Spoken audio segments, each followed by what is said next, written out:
نے کی تھی.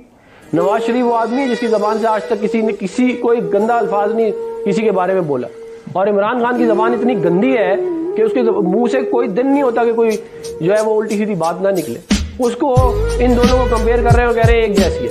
اور جو پرانی نسل تھی نا, اس نے چارٹر آف ڈیموکریسی کیا تھا. یہ گالیوں کا رواج ڈالا ہی عمران خان نے.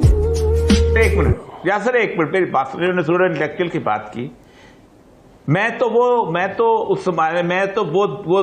جگہ جانتا ہوں, وہ گھر جانتا ہوں, وہ علاقے جانتا ہوں جہاں بیٹھ کے بے نظیر کی تصویریں ری پرنٹ ہوا کرتی تھی, نیوڈز, اور پھر اس پہ بانٹی جاتی تھی.